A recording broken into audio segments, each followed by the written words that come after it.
اب آپ اس مبارک سلسلے کا چھٹا حلقہ سماعت فرمائیں۔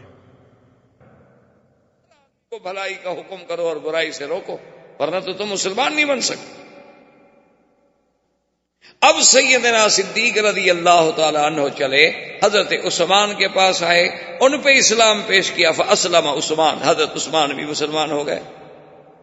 پھر حضرت سعد ابن ابی وقاص کے پاس آئے، ان پہ اسلام پیش کیا، حضرت سعد بھی مسلمان ہو گئے۔ عبد الرحمن ابن عوف کے پاس آئے، ان پہ اسلام پیش کیا، وہ بھی مسلمان ہو گئے۔ حضرت طلحہ کے پاس آئے، ان پہ اسلام پیش کیا، وہ بھی مسلمان ہو گئے۔ اور اسی طریقے سے اب یعنی جو اسلام پھیلنا شروع ہوا تو لوگ سیدنا ابو بکر کے ہاتھ پہ اسلام لا رہے، اور پھر فقراء میں سے، ضعفاء میں سے حضرت عمار، یاسر، سمیہ، صہیب، خباب، یہ سب اسلام لے آئے۔ حضور صلی اللہ علیہ وسلم نے اب اللہ کے حکم کے مطابق، کیونکہ اب تو اللہ نے حکم دے دیا تھا نا کہ انذر، اب تو لوگوں کو ڈرائیں، اب تو لوگوں کو دعوت دیں، اب تو آپ لوگوں کو پیغام الہی پہنچائیں اور دعوت توحید دیں، اور جو نہ مانے ان کو عذاب جہنم سے ڈرائیں، کیونکہ نبی کا تو وظیفہ ہی بشیر و نذیر ہوتا ہے کہ ماننے والوں کو بشارت دے اور انکار کرنے والوں کو ڈرائے۔ تو حضور صلی اللہ علیہ وسلم کے بارے میں آتا ہے کہ آپ نے ایک دن یہ کیا کہ صبح جو تھا جبل ابی قبیس پہ چڑھ گئے۔ آپ تو جانتے ہیں یہ مکے کا حجر اسود کے سامنے جو پہاڑ ہے جس پہ اب محلات بنے ہیں، یہ جبل ابی قبیس، اور اس پہاڑ کی بھی اپنی شان ہے کہ ھذا اول جبل وضع علی الارض، یہ دنیا کے پہاڑوں میں سب سے پہلا پہاڑ ہے جو زمین میں رکھا گیا، باقی پہاڑ سب بعد میں رکھے۔ حضور صلی اللہ علیہ وسلم جبل ابی قبیس پہ چڑھے، اور عربی زبان میں اس زمانے میں رواج تھا کہ اگر صبح کے وقت میں یا کوئی خطرناک بات کہنی ہو، لوگوں تک پہنچانی ہو، تو سپیکر یا مواصلات کے ذرائع تو نہیں تھے، لوگ اونچی جگہ پہ کھڑے ہو جاتے اور کہتے واہ صباحا۔ اب حضور نے 2-3 دفعہ جب آواز لگائی، سارے مکے والے بھاگے، کیونکہ وہ تو جانتے تھے کہ اللہ کا نبی ہے محمد الرسول اللہ۔ نبی نہیں مانتے تھے کہ صادق الامین تو مانتے تھے کہ سچا ہے، امانت والا ہے، دیانت والا ہے، اور جس نے 40 سال میں کبھی اپنی زبان مبارک سے غلط بات نہیں کی، اور وہ کبھی پہاڑ پہ نہیں چڑھے، اور انہوں نے ایسا تو کبھی نہیں کیا۔ سب کے سب قریش دوڑے، بنو ہاشم دوڑے، بنو مخزوم دوڑے، سب دوڑے۔ آئے تو کیا دیکھتے ہیں کہ سرکار دو عالم صلی اللہ علیہ وسلم سیدنا محمد الرسول اللہ پہاڑ پہ کھڑے ہیں، اور سارے قریب آ گئے، اور آپ نے فرمایا کہ سرداروں، قریشیوں، مکے والوں، ایک بات بتاؤ، اگر میں تمہیں یہ خبر دوں کہ اس پہاڑ کے پیچھے تمہارا دشمن جو ہے لشکر لے کے بیٹھا ہوا ہے اور حملہ کرنے والا ہے، کیا تم میری خبر کو مان لو گے؟ تو انہوں نے کہا کہ جی بالکل مان لیں۔ یعنی اتنی بڑی اہم خبر کہ بھی پہاڑ کے پیچھے دشمن فوجیں لے کے یہاں تک پہنچ گیا ہے، ابھی بس چڑھائی کرے گا تم پر، اتنی بڑی خبر اگر میں دوں تو میری خبر کو مان لو گے؟ انہوں نے کہا جی بالکل مان لیں گے، کیسے نہیں مانیں گے؟ ما جربناک الا صادقا عادلا، ہم نے تو 40 سال میں حضور آپ کو سچا پایا، ہم نے تو آپ کو عدل والا، انصاف والا پایا ہے، کبھی آپ کی زبان مبارک سے ہم نے کوئی جھوٹی بات سنی ہی نہیں، تو کیسے نہیں مانے؟ تو حضور نے فرمایا پھر سنو، میں تمہیں ایک کلمہ سکھلاتا ہوں، اگر وہ تم مان لو نا، صرف عرب تو عرب، عجم بھی تمہارے غلام ہو جائیں، صرف عرب نہیں، عرب تو معمولی سی بات، قد دانت لکم العجم، پورا عجم تمہارے دروازوں پہ سرنگوں ہو جائے گا۔ انہوں نے کہا علمنا یا رسول اللہ، علمنا یا محمد، جلدی کریں بتائیں ایسا کون سی بات ہے، ہم تو بالکل ماننے کے لیے تیار ہیں، کیونکہ عربوں کو سرداری کا تو بڑا شوق تھا نا مکے والوں کو۔ انہوں نے کہا اتنی بڑی سرداری کہ پورا عجم بھی ہماری قیادت مان لے؟ حضور نے کہا بالکل۔ تو انہوں نے کہا حضور پھر دیر کس بات کی ہے، مہربانی کرو ہمیں جلدی بتاؤ۔ آپ نے فرمایا قولوا لا الہ الا اللہ تفلحوا، مکے والوں پھر یہ سب غیر اللہ کو چھوڑ، پھر تمام آلہہ باطلہ کو دلوں سے نکال کے ایک واحد معبود کا اقرار کرو۔ اب جب حضور نے دعوت توحید دی، اتنے گرم ہوئے کہ آپ کا بالکل حقیقی چچا ابی لہب، جس کی کنیت تھی، نام اس کا ابی لہب نہیں تھا، ابی لہب کنیت تھی، نام اس کا عبد العزیٰ تھا، کیونکہ عرب میں یہ رواج ہوتا ہے، ایک نام ہوتا ہے، ایک کنیت ہوتی ہے اور ایک لقب۔ تو اس کا نام تو عبد العزیٰ تھا لیکن کنیت ابی لہب تھی، اور علماء نے یہ بھی لکھا ہے کہ ابی لہب کنیت اس لیے رکھی گئی کہ اتنا خوبصورت آدمی تھا کہ اس کے رخسار ایسے جلتے تھے جیسے انگارے چمک رہے، اتنا سرخ۔ تو اس نے، بدبخت نے، سرکار دو عالم صلی اللہ علیہ وسلم کی شان میں سب سے پہلی جو گستاخی کی تو ابی لہب نے کی، کہا کہ تبا لک لہذا جماعتنا، کہنے لگا نعوذ باللہ، ہلاکت ہو آپ کے لیے، آپ کے ہاتھ ٹوٹ جائیں۔ ایک محاورہ ہے عرب کا تبن، تو اس نے کہا کہ آپ کے ہاتھ ٹوٹ جائیں، نعوذ باللہ، آپ کے لیے اسی لیے ہمیں بلایا تھا، یہی ایک کلمہ ہمیں سنانا تھا، اسی لیے تم نے ساری برادری کو تکلیف دی، اکٹھا کر لیا۔ اور یہ کہہ کر لوگوں سے کہا چلو چلو چھوڑو چھوڑو چھوڑو، بس اس کی باتیں نہ سنو، اور لوگ چلے گئے۔ اسی لیے اللہ نے قرآن پاک میں اپنے مدنی پاک کی شان میں جو اس نے اہانت کی تھی، ایسا بدلہ لیا دنیا میں بھی کہ قیامت تک اس پر لعنت برستی رہے کہ تبت یدا ابی لہب وتب ما اغنی عنہ مالہ وما کسب سیصلی نارا ذات لہب وامرأتہ حمالۃ الحطب فی جیدہا حبل من مسد۔ تو اللہ نے قرآن پاک میں اتارا تو ابی لہب یہ کہہ کے آ گیا، لیکن اب کافروں نے حضور صلی اللہ علیہ وسلم کے مقابلے پر آنے کی سوچنی شروع کر دی کہ بھئی یہ تو روز توحید کی بات کر رہا ہے، کبھی سنتے ہیں حضرت عثمان مسلمان ہو گئے، کبھی سنتے ہیں عبد الرحمن ابن عوف مسلمان ہو گئے، کبھی ہم سنتے ہیں کہ طلحہ مسلمان ہو گئے، اب مقابلے پہ تم۔ اور حدیث پاک میں آتا ہے کہ سب سے بڑا بدبخت ملعون ابی جہل، جو اپنے آپ کو ابو الحکم کہلاتا تھا، عمرو ابن حشام نام تھا اور کنیت اس نے ابو الحکم رکھی ہوئی تھی کہ فیصلوں کا باپ، کہ اتنا بڑا فیصلے کرنے والا، لیکن اصل تو وہ ابی جہل تھا۔ ایک دن میرے آقا طواف کر رہے ہیں اور قریش جو تھے طواف کے کناروں پہ بیٹھے ہیں، اور جب حضور ان کے قریب گزرتے ہیں تو اللہ معاف فرمائے اپنی اپنی زبان میں انتہائی نازیبا باتیں حضور سے کہتے ہیں، لیکن وہ دامن، وہ یعنی کوہ استقامت، وہ صبر و استقامت کا پہاڑ، وہ رحمت دو جہاں کہ جس کی زبان کے مبارک سے کبھی دشمن کے لیے بھی کوئی گندی بات نہ نکلی، وہ رسول عربی، وہ رسول عربی، وہ نبی الامی الہاشمی، وہ رحمت للعالمین، کہ جو فرماتے تھے انما بعثت رحمتن، اللہ نے مجھے رحمت بنا کے بھیجا ہے۔ آپ فرماتے تھے میں کیسے کسی کو لعنت کروں، اللہ نے مجھے لعنت کرنے والا بنا کے نہیں بھیجا۔ ابو جہل نے ایسی بدبختی نے گستاخی کی حضور کی شان میں جو ناقابل نقل ہے۔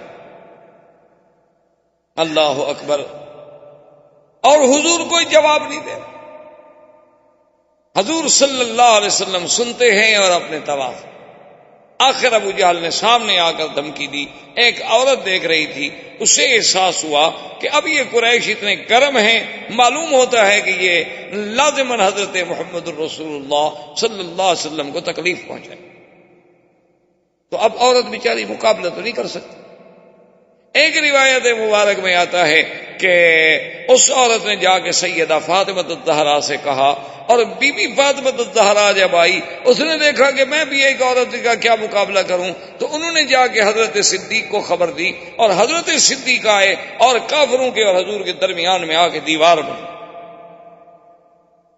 ظالمو، بات نہ مانو، تمہاری مرضی، لیکن تمہیں یہ کیا بات ہے کہ تم لڑنے اور مرنے پہ آمادہ۔ اور بعض روایات میں یہ بھی آیا ہے کہ حضرت صدیق رضی اللہ تعالی عنہ کو بھی انہوں نے مارا اور حضور صلی اللہ علیہ وسلم پر بھی حملہ کیا، لیکن بعض مفسرین محدثین کہتے ہیں کہ نہیں، یہ واقعات بعد کے ہیں۔ اس دفعہ تحدید جو تھی وہ صرف زبانی کلامی رہی، لیکن سب سے زیادہ گستاخی کرنے والا جو تھا وہ ابو جہل۔ اب اب جناب جب ابو جہل کے بارے میں اس عورت نے تو سن لیا تھا نا کہ ابو جہل کیسی کیسی باتیں کہہ رہا ہے حضور کو، تو وہ دوڑی ہوئی گئی تو اس نے جا کے سیدنا حمزہ رضی اللہ تعالی عنہ کو کہا کہ حل سمیتا، تمہیں پتا ہے کہ ما قال ابی جہل نے آج کیا کیا؟ اس نے کہا کیا؟ چونکہ حضرت حمزہ شکار کھیلنے کے لیے گئے ہوئے تھے اور شکار کھیل کے ہی باہر جنگل سے تشریف لا رہے تھے کہ راستے میں عورت مل گئی. اس نے کہا آج تو اس نے ایسی ایسی باتیں کی، اتنی نعوذ باللہ سب کو شتم کیا اور اتنی تحدید کی اور اتنی دھمکیاں دی کہ زمین پھٹ جاتی، لیکن کوئی بھی حضور کی طرف سے جواب دینے والا نہیں تھا اور حضور صبر کر کے سنتے رہے. حضرت حمزہ کا خون کھول گیا. اب اسلام تو نہیں لائے تھے، مسلمان نہیں ہوئے تھے. حضرت حمزہ نے اپنا شکار وکار وہیں پھینکا اور دوڑے تلوار لے کر اور پوچھا آئین ابی جہل، ابا جہل کا. انہوں نے کہا وہ دار الندوہ میں بیٹھا ہے. تو دار الندوہ میں پہنچے اور آتے ہوئے ابی جہل کے سر پہ تلوار الٹی کر کے ماری کہ اس کے سر کو زخمی کر دیا اور خون بہنے لگا. انہوں نے کہا حل تسب محمد، خبردار تم محمد مصطفیٰ کو گالیاں دیتے ہو. اللہ کے نبی کے خلاف کوئی اگر زبان ہلے گی تو میں زبان کھینچ لوں گا. تم نہ مانو ان کی بات کو، لیکن یہ تمہیں کس نے حق دیا ہے کہ گالیاں دو؟ تمہیں نہیں پتا کہ میں ابھی زندہ ہوں؟ تمہیں نہیں پتا کہ حمزہ ابھی دنیا میں موجود ہے؟ اور اس کو مار کر بنی مخزوم کو جب پتا چلا تو وہ وہاں سے تلواریں لے کے نکلے حضرت حمزہ کے مقابلہ کرنے کے لیے. بنو مخزوم جو تھا وہ قبیلہ تھا ابی جہل کا، اصل قبیلہ تو قریش تھا نا، پھر آگے شاخیں تھیں، کہیں بنو ہاشم تھے، کہیں بنو مخزوم تھے، کہیں بنو کلاب تھے، کہیں بنو، اصل تو قریش تھے. تو وہ جناب جب دوڑے تو ابو جہل آدمی تو بہرحال یعنی اپنے دنیاوی اعتبار سے تو بڑا سمجھدار تھا. اس نے اپنے قبیلے سے کہا کہ لا تفعلوا شیئا لا تقولوا شیئا، خبردار حمزہ کو کچھ نہ کہنا، زیادتی تو میری ہے، میں نے حضور کی شان میں گستاخی تو کی، گالیاں تو دی. اللہ کے نبی نے، حضرت محمد رسول اللہ صلی اللہ علیہ وسلم نے تو مجھے کچھ نہیں کہا تھا، لیکن میں نے زیادتی کی. تو اب اگر حمزہ نے اپنی اس زیادتی کا بدلہ لیا ہے تو ٹھیک ہے، آخر حضرت حمزہ تو ان کے ابن عم ہیں. تو حضرت حمزہ اس خوشی میں پوچھتے ہوئے آئے کہ این محمد صلی اللہ علیہ وسلم، کہ محمد رسول اللہ کہاں؟ انہیں بتلایا گیا کہ حضور اپنے گھر میں. تو حضرت حمزہ رضی اللہ تعالی عنہ اسی عالم میں تشریف لائے اور آگے کہا کہ ابشر یا محمد، کہ محمد پاک مبارک ہو، میں نے تمہارا بدلہ لے لیا، انتقام لے لیا میں نے ابی جہل سے کہ اس نے آپ کی شان میں زبان درازی کی، اور میں نے دار الندوہ میں سرداروں کے سامنے، روسائے کفار قریش کے سامنے اس کے سر پہ تلوار مار کے سر زخمی کر دیا. حضور چپ. تو حضرت حمزہ نے کہا حضور میں اتنا بڑا مقابلہ کر کے آ رہا ہوں، یعنی میں نے ابو جہل سے لڑائی لے لی، بنو مخزوم سے لڑائی لے لی، اور آپ کو خوشی نہیں ہوئی. آپ نے فرمایا حمزہ مجھے تو خوشی تب ہوگی جب تم کہو گے لا الہ الا اللہ. یہ بدلہ لینا تو معمولی سی بات، یہ تو تم نے میری ذات کا دفاع کیا ہے، تم نے میرے دین کا تو دفاع نہیں کیا. یہ تو میری ذات کے لیے تم کھول گئے، تمہارا خون کھول گیا، اور یہ تو قبیلوں کی بات ہے، قبیلے والے کی مدد کرتے ہیں، لیکن مجھے تو تب خوشی ہوگی جب تم میرے دین کے سپاہی بنو گے، میرے دین کا دفاع کرو گے. وَشَهِدَ وَقَالَ فَاسْمَعْ يَا رَسُولَ اللَّهِ أَشْهَدُ أَن لَّا إِلَٰهَ إِلَّا اللَّهُ وَأَشْهَدُ أَنَّ مُحَمَّدًا رَّسُولُ اللَّهِ. انہوں نے کہا حضور پھر سن لیں، اگر آپ کو اسی پہ خوشی ہے تو پھر گواہ ہو جائیں گے میں بھی مسلمان ہوں. اب حضرت حمزہ بھی مسلمان ہو. حضور صلی اللہ علیہ وسلم کا اب دعوت کا زور جب پھیلنے لگا تو کفار قریش اکٹھے ہو کے آئے اور انہوں نے آ کے آپ کے چچا ابی طالب سے کہا کہ بھائی یہ کیا بات ہے، انہ یصفح احلامنا وانہ یصفح اجدادنا وانہ یخالف دیننا، کہ محمد مصطفیٰ تو ہمارے بالکل یعنی وہ کہتے ہیں ہم سب پاگل ہیں، ہمارے باپ دادا بھی پاگل تھے اور ہمارے اجداد بھی پاگل تھے جو سب بتوں کی پوجا کرنے آئے، اور پھر لات عزا ہمارے خداؤں کو بھی نہیں معاف کرتا، اس کا کیا کیا جائے؟ تو اس نے کہا کہ تم خود بات کرو. نے کہا کہ نہیں تم بھی بات کرو، ہم بھی بات کریں گے. تو ایک روایت میں آتا ہے کہ سردار قریش اکٹھے ہو کے آئے، انہوں نے کہا محمد عربی صلی اللہ علیہ وسلم ہم آپ سے کچھ بات کرنا چاہتے ہیں. انہوں نے ٹھیک بات، کیا بات؟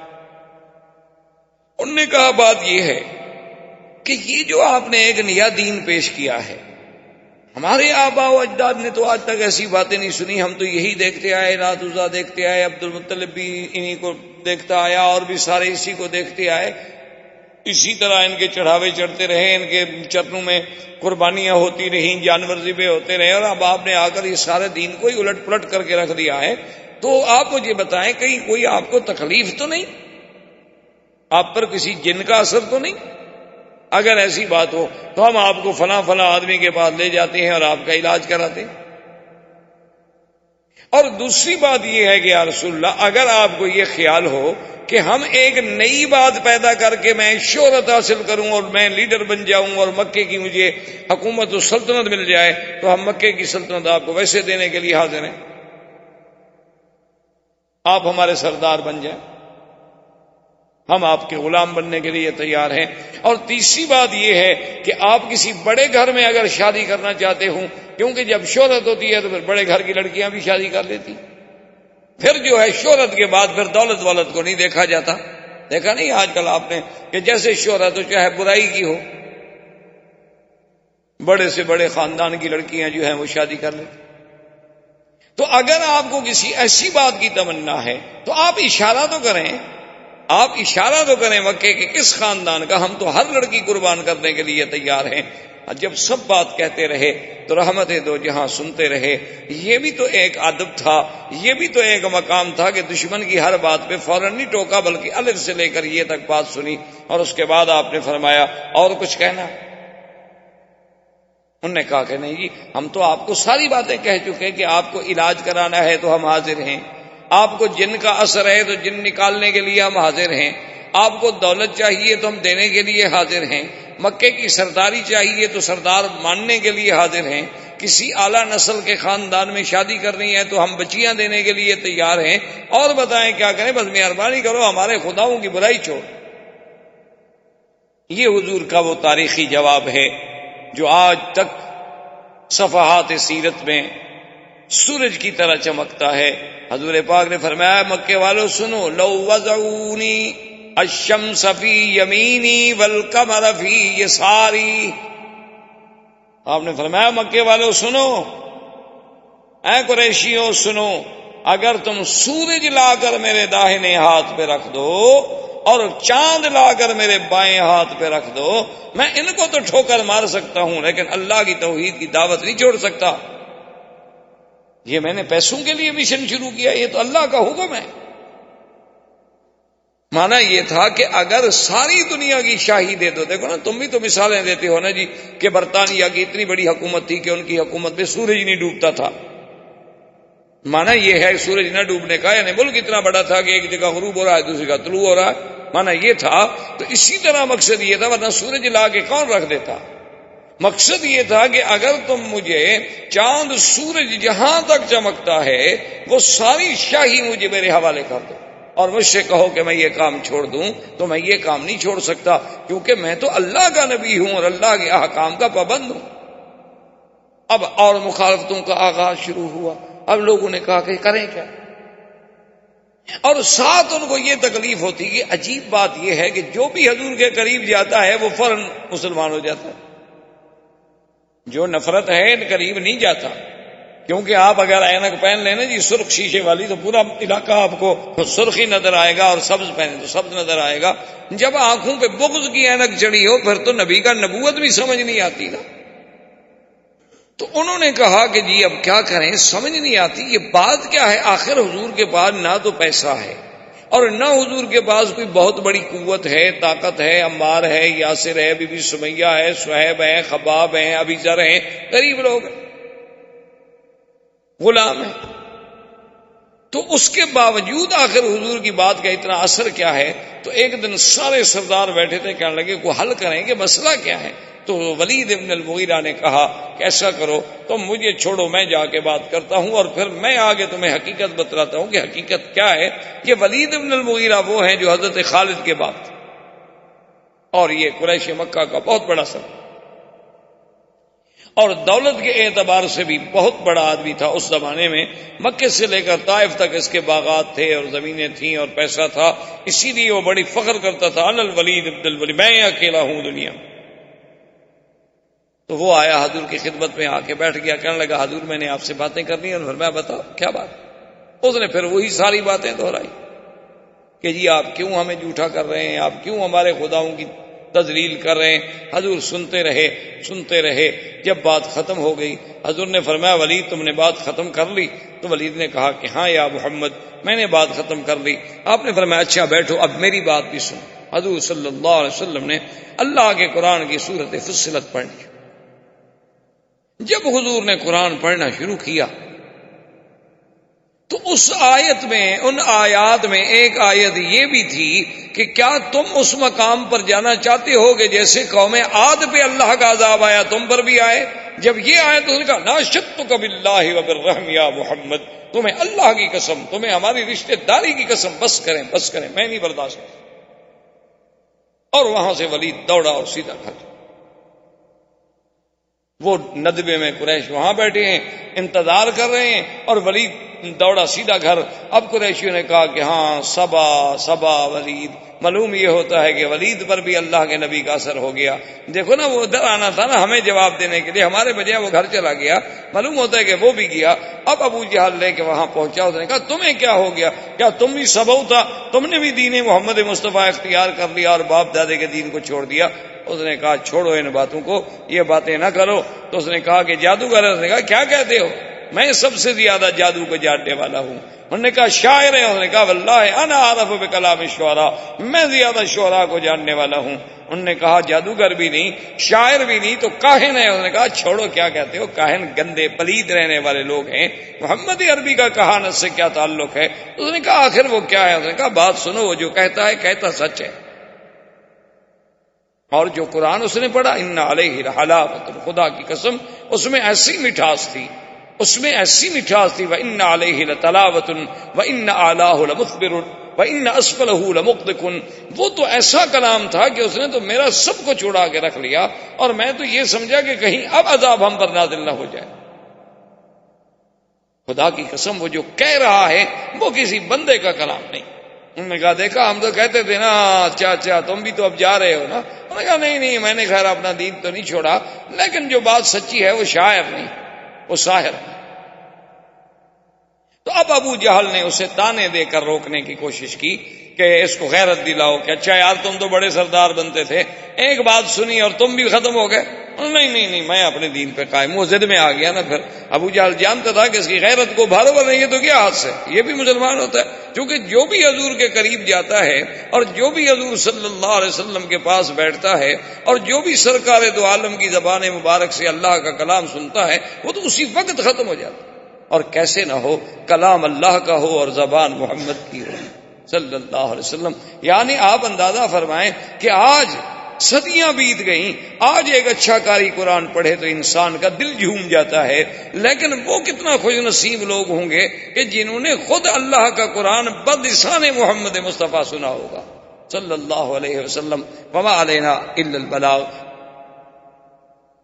برادران اسلام، الحمدللہ اللہ تبارک و تعالی کے رحمت سے پچھلے کئی دروس میں ہم نے سیرت رسول پاک صلی اللہ علیہ وسلم کے عنوان پہ معروضات پیش کیے ہیں. تو حضور صلی اللہ علیہ وسلم کی بعثت سے قبل کے احوال، پھر حضور صلی اللہ علیہ وسلم کے ولادت سے قبل کے مبشرات، پھر حضور صلی اللہ علیہ وسلم کی ولادت کے احوال، اور اس کے بعد حضور صلی اللہ علیہ وسلم کا دور رضاعت، اور پھر حضور صلی اللہ علیہ وسلم کے بچپن کے احوال، اس کے بعد حضور صلی اللہ علیہ وسلم کی شباب اور آپ کے اسفار، سب سے پہلا سفر شام کے بارے میں، اور پھر سیدہ خدیجہ رضی اللہ تعالی عنہا سے آپ کا نکاح مبارک، بنائے کعبہ میں آپ کی شرکت، قریش مکہ کے اہم ترین معاملات میں آپ کا ایک حکم اور ایک فیصل کا کردار، پھر حضور صلی اللہ علیہ وسلم کا علیحدگی اور خلوت کا محبوب فرمانا، پھر حضور صلی اللہ علیہ وسلم کا علیحدہ اس دور میں غار حرا میں جا کے عبادت فرمانا، اور غار حرا کی اس دور میں جبریل علیہ السلام کا آپ پر سب سے پہلی دفعہ اترنا، سیدہ خدیجہ رضی اللہ تعالی عنہا کے پاس آنا، ورقہ ابن نوفل کے پاس جانا، اس کا تصدیق کرنا، اور پھر کچھ عرصے کے بعد حضور صلی اللہ علیہ وسلم پر اللہ کی طرف سے یہ وحی نازل ہوئی کہ یا ایھا المدثر قم فانذر۔ تو علماء نے لکھا یہاں تک تقریباً ہم نے احوال سیرت کے ترتیب کے ساتھ پڑھے ہیں اور بیان کیے۔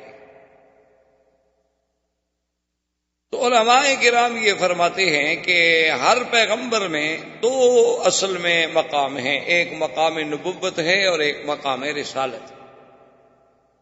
مقام نبوت تو یہ ہوتا ہے کہ اللہ کی وحی آ گئی، اللہ تبارک و تعالیٰ سے علاقہ وحی قائم ہو گیا، لیکن اس کو مستقل شریعت نہیں دی جاتی، کتاب نہیں دی جاتی۔ اور رسول وہ ہوتا ہے جس کو اللہ مستقل شریعت عطا فرماتے ہیں اور کتاب عطا فرماتے ہیں۔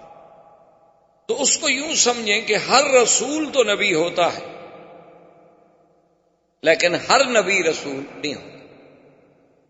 جیسے کہ حضرت ہارون علیہ السلام نبی تھے لیکن رسول نہیں تھے، موسیٰ علیہ السلام اللہ کے رسول بھی تھے اور نبی بھی تھے، تو سرکار دو عالم صلی اللہ علیہ وسلم بھی اللہ کے رسول بھی ہیں اور نبی بھی۔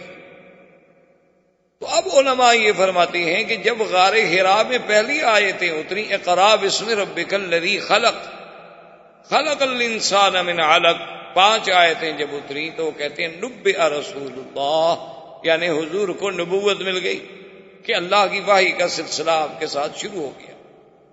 اور جب اللہ نے کچھ عرصے کے بعد پھر یہ آیت مبارک اتاری کہ یا ایھا المدثر قم فانذر، اے کپڑے میں لپٹنے والے میرے محبوب اٹھیں، اب آپ لوگوں کو ڈرائیں، تو اب معنی یہ ہے کہ رسالت کی ابتدا ہو، کیونکہ نبوت میں تو وحی کا تعلق تھا، رسالت میں حکم انذار جب شروع ہوا تو معنی یہ، اس لیے بعض علماء اس کو عربی میں کہتے ہیں نبئ باقرا وارسل بالمدثر، کہ حضور صلی اللہ علیہ وسلم کو نبوت کا شرف تو مل گیا جب آپ پر اقرا نازل، اور جب آپ پر سورت مدثر نازل ہوئی تو پھر حکم انذار ملا کہ اب آپ لوگوں کو ڈرائیں، لوگوں کو اللہ کے عذاب سے بچائیں، لوگوں کو جہنم سے ڈرائیں، لوگوں کو جنت کی بشارات دیں۔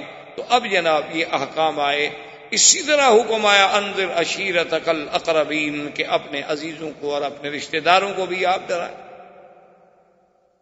تو اب حضور صلی اللہ علیہ وسلم نے فرائض رسالت کی ادائیگی کے لیے آپ نے کام شروع فرمایا۔ اسی ضمن میں حضور صلی اللہ علیہ وسلم پر سب سے پہلے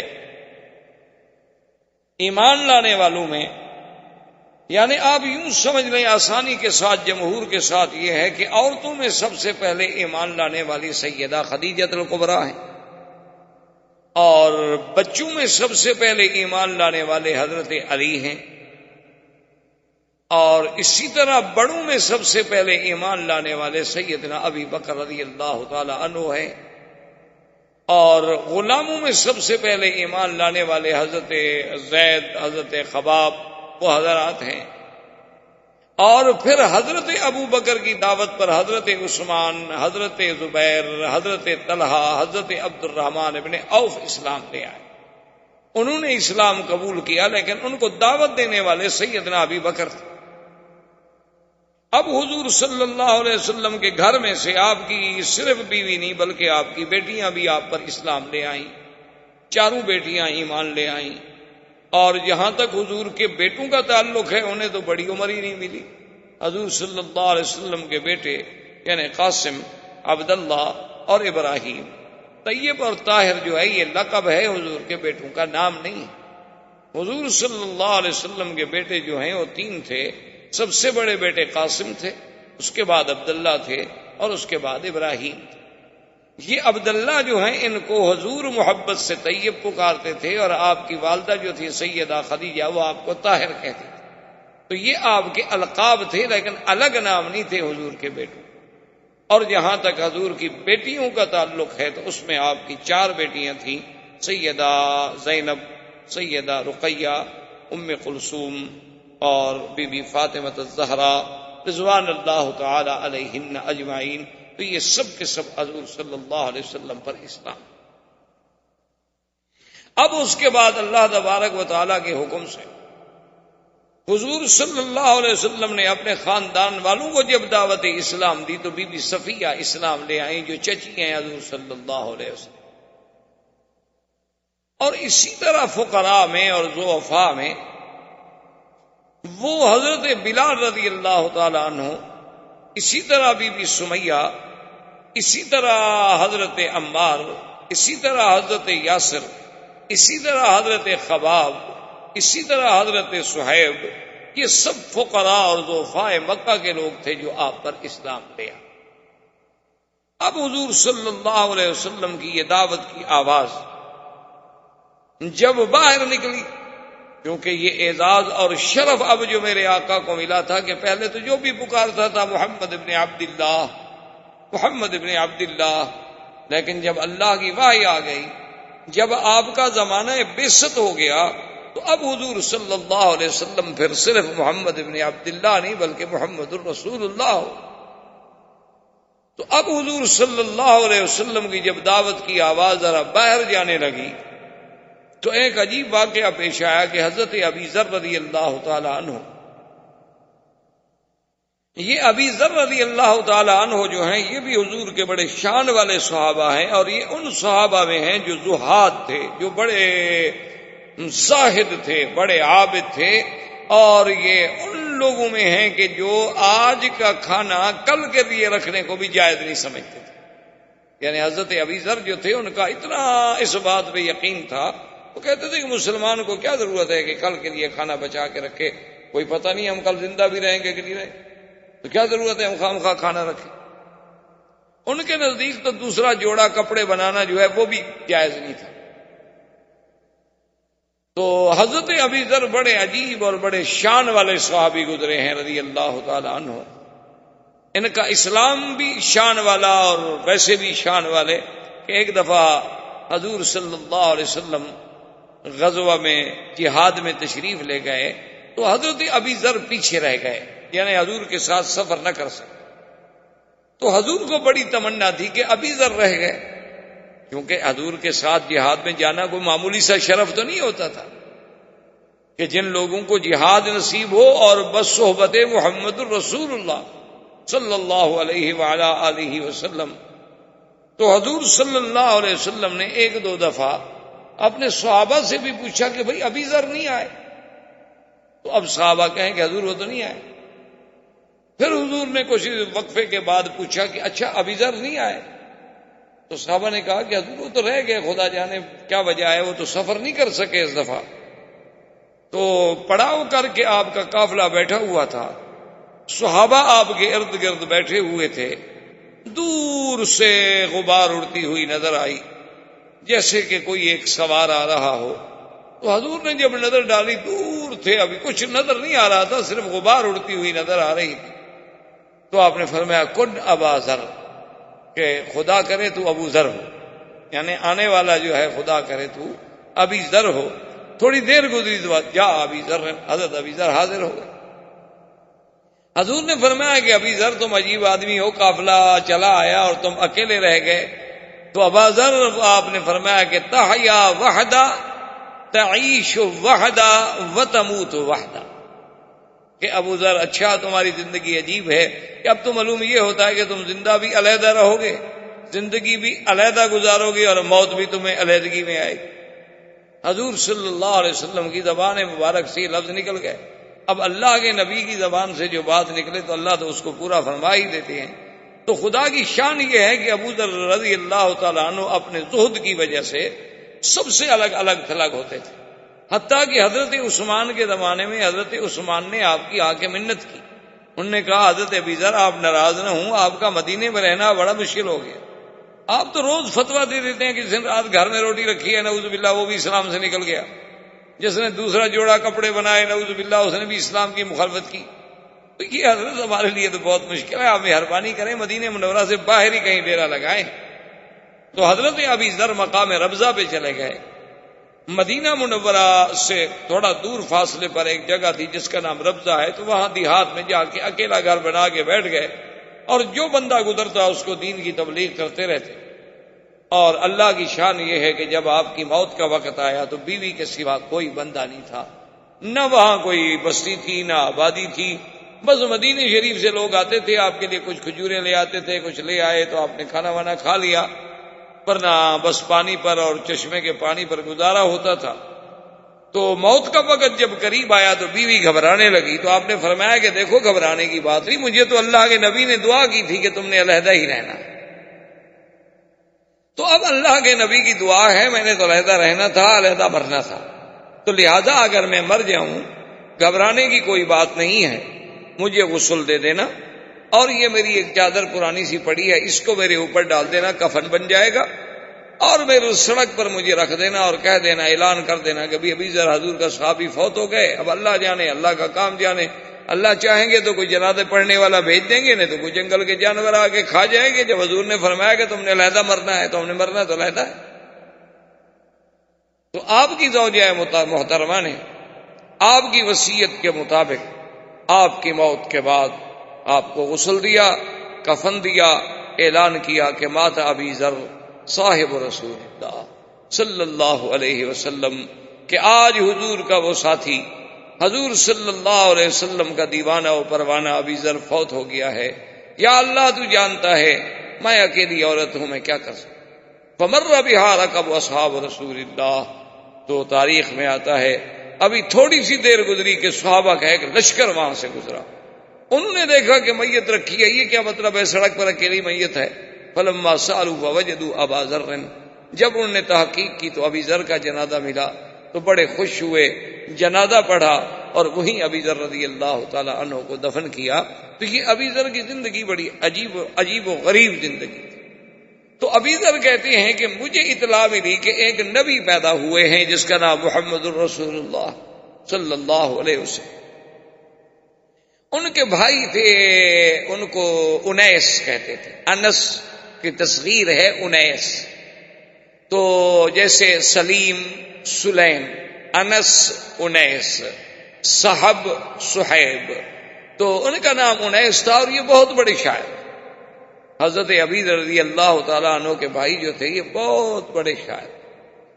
چونکہ اس دور میں اصل بات یہ ہے کہ یاد رکھیں کہ اس زمانے میں فصاحت و بلاغت تو عربوں کی گھٹی میں پڑی ہوئی، یعنی ایک عام آدمی، ایک جنگل میں رہنے والا عربی جس نے کبھی ابتدائی جماعت تک نہیں پڑھی، جس نے کبھی الف با تا نہیں پڑھا، لیکن وہ فی الودی جب اشعار کہتا تھا دنیا حیران ہو جاتی۔ اللہ نے ان کو اتنا زبان دی تھی، اتنا ملکہ دیا تھا، اتنا یعنی ان کو عبور تھا اپنے کلام پر اور اپنی فصاحت و بلاغت پر، کہ دنیا عرب کی فصاحت و بلاغت کو دیکھ کے دنگ رہ جاتی تھی۔ اسی لیے علماء نے لکھا ہے کہ اللہ تبارک و تعالی نے ہر پیغمبر کو جو معجزے دیے ہیں وہ اس کے زمانے کے حالات کے مطابق دیے ہیں۔ کہ موسیٰ علیہ السلام کے زمانے میں جادوگروں کا دور تھا، ساری مصر جو تھا جادوگروں سے بھرا ہوا تھا، سحار تھے، ساحر بھی نہیں، بڑے بڑے سحار، بڑے بڑے علم سحر کے ماہرین پڑے تھے۔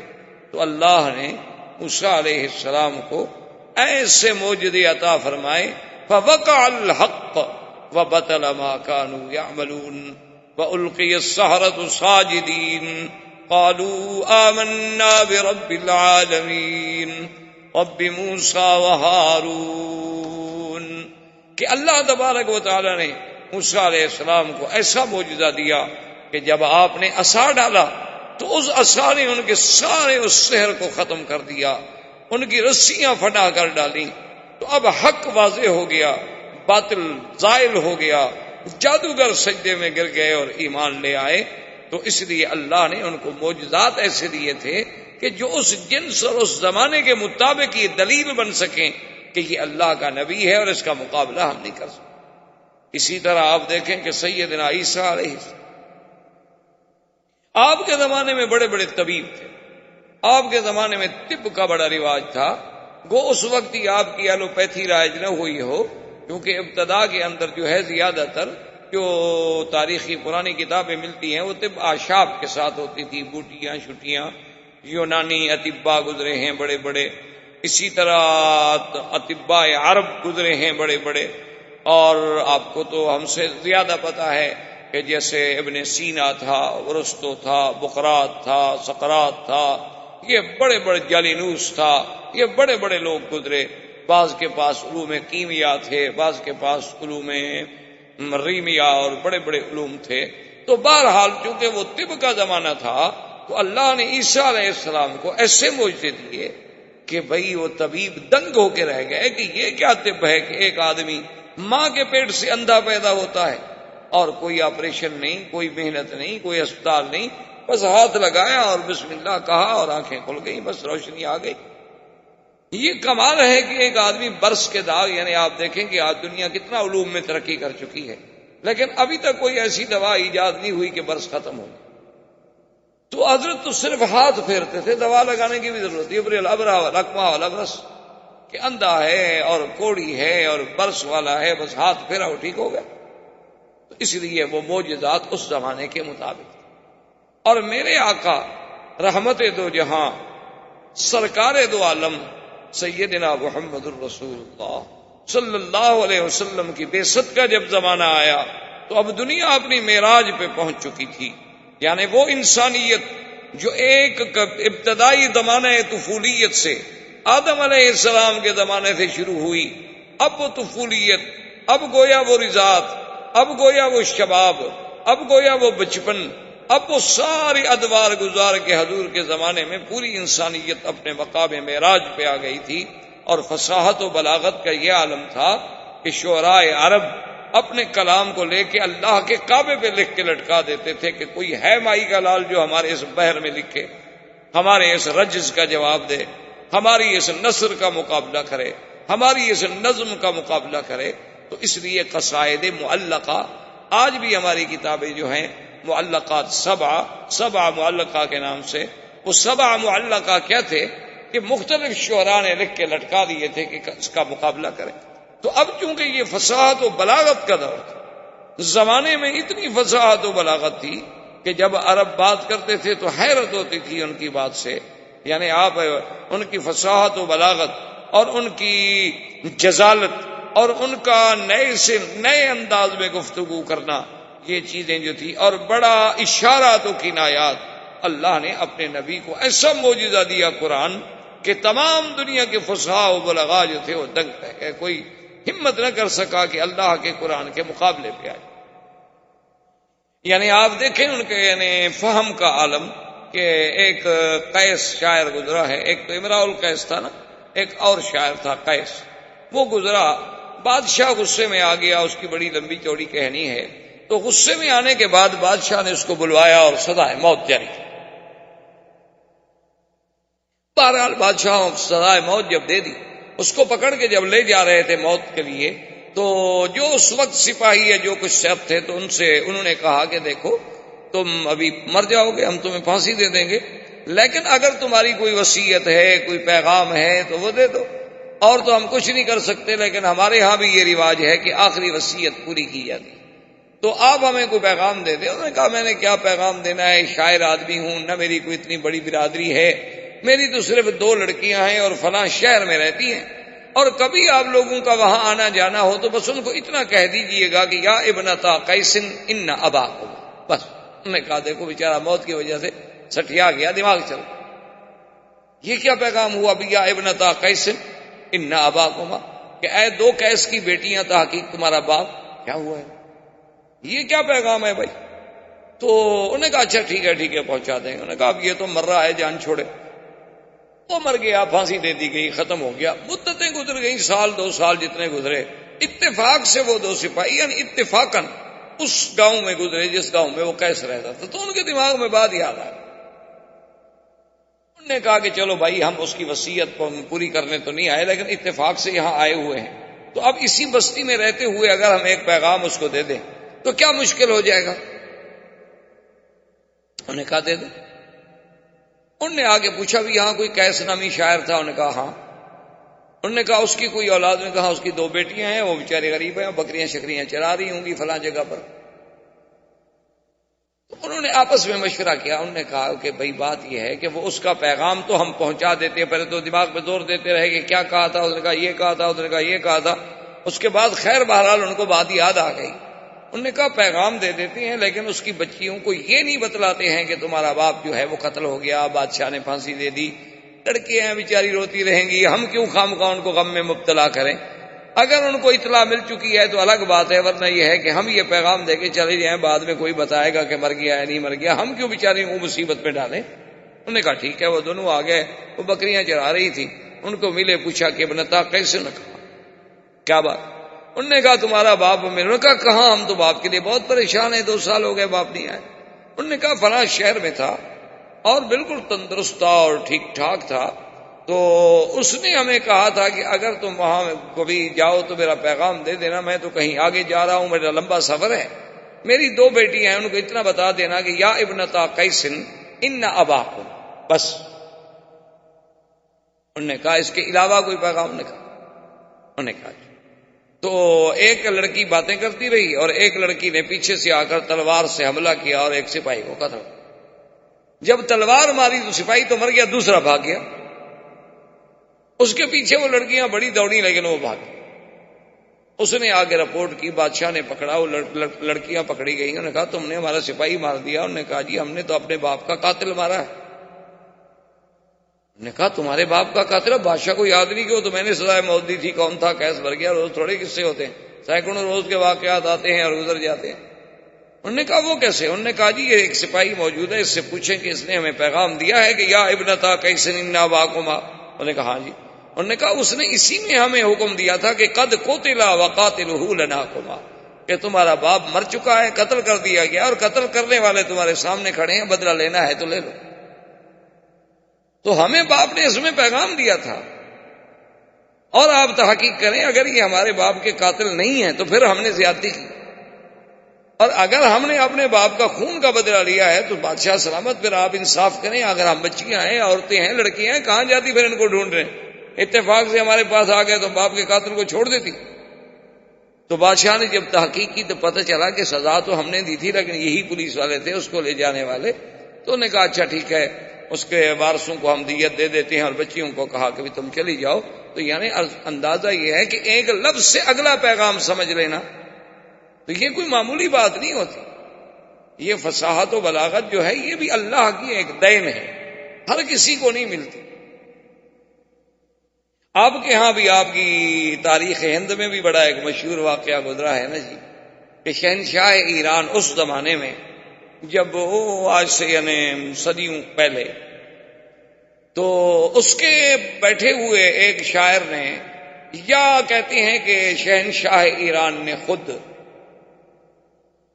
جو ہے اس کی زبان پہ ایک شعر آ گیا، فارسی زبان کا دورہ تھا کہ درے ابلق در جہاں کس نمی موجود، کہ بھئی موتی جو ہے وہ 2 رنگا نہیں ہوتا، یعنی اصلی موتی جو ہے یا سفید ہوگا جیسے اپنا ڈائیمنڈ ہے، لال ہوگا جیسے یاقوت ہے، اچھا اسی طرح بھی نیلم ہوگا، زمرد ہوگا، کچھ ہوگا، یعنی ایک رنگ ہو۔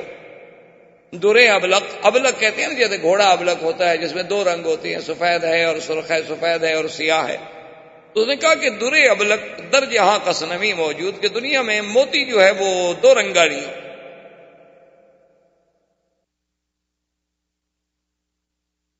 اچھا یہ پہلا مصرع تو شاعر کہہ بیٹھا یا بادشاہ کہہ بیٹھا، اب دوسرا مصرع نہ بنے۔ تو اس نے اپنے تمام شعراء کو بلایا کہ دوسرا مصرع سیٹ کرو، اب جو بھی کریں وہ مزہ نہ آئے بادشاہ کو، یعنی بنا تو سب لیں، مصرع بنانا کون سا مشکل تھا، وہ تو سب بنا لیں، لیکن مقصد ہے کہ ذہن مطمئن نہ ہو، دماغ تسلیم نہ کرے کہ وہ کہیں بات بنتی نہیں۔